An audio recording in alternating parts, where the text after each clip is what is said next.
Good evening, everyone, and welcome back to Miller Momentum. You might have noticed that the S&P 500 hasn't been doing quite well recently. Today, I'm going to talk about something that is doing well right now, and that would be the Freedom Index, FRDM, the ticker, if you want to look it up. And it is a diversified emerging markets ETF that focuses on countries that are moving from a developing status into a developed status. It does this by focusing on countries that have higher personal and economic freedom scores. Now, personal and economic freedom are highly correlated, and I'll get into that in a moment. But what this means is the ETF excludes autocratic regimes like you would find in China, where the government might just nationalize a promising company on a whim or punish a promising entrepreneur simply because that individual has politics that the beloved leader doesn't like. So you get rid of all of the liability with an ETF like this.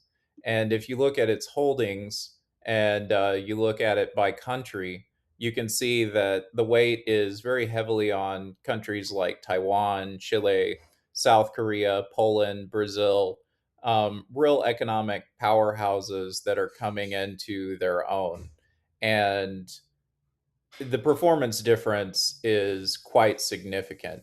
Let's go ahead and look at the performance of FRDM, which selects the top 100 companies, 100 stocks from these promising developing countries that have high economic and personal freedom against a general index that just throws all emerging countries together, autocratic regimes with the free ones. So right now I'm comparing the S&P 500 to the Freedom 100 index. And as you can see, since Freedom's debut way back in 2019, it's given the S&P 500 a run for its money. This is particularly impressive because during the same span, emerging markets in general, represented by the yellow line, which is the Vanguard Emerging Markets Index, struggled.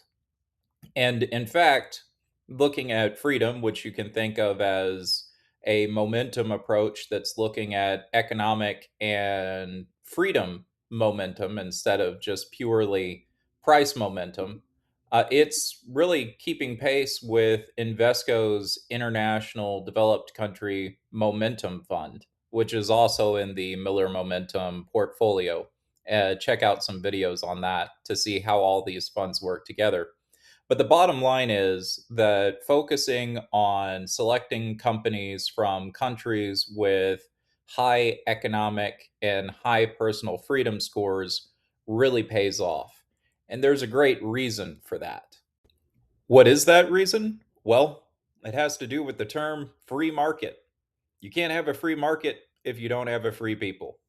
And free markets are going to be more profitable than non-free markets. Just comes down to that. So you can see here on this chart that way over here, Venezuela, Sudan, their liberal democracy score is atrocious. So they are way near the bottom. And nobody really talks about development projects in Sudan, do they?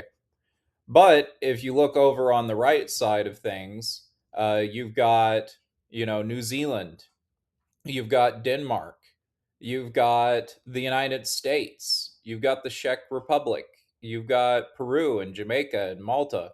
A lot of these countries are home to some pretty impressive companies. And so, looking at how countries are moving toward liberal democracy is a good leading indicator for the countries where you want to invest in companies in. Again, not economic advice, but this is just what the academic literature says. So, why might you want to invest in something like the Freedom 100? Index ETF? Well, three reasons. First, as a currency hedge. When the US dollar is weak, emerging market stocks tend to do very well because their currency is relatively strong compared to ours during those periods. There, you can see this, for example, in the period from the year 2000 to 2010, when the US dollar was weak because of the dot-com bomb, followed by the Great Recession, and developing markets just went through the roof in terms of valuations. The second reason is diversification. American companies and European and developed Asian companies tend to be more along information services, uh, cyclical consumer goods, that kind of thing. We don't really build as much as we used to. We use a lot of computers, but the folks who make the microchips, for instance, are actually over in Taiwan at the Taiwanese semiconductor manufacturer company, for instance. So, by owning stock in developing markets, you're investing in the people who are actually building the stuff that we use, and you get exposure to whole sectors that are relatively smaller in the US, like industrials and materials. So, developed markets give you that diversification. So, you're not all in, say, tech and financials.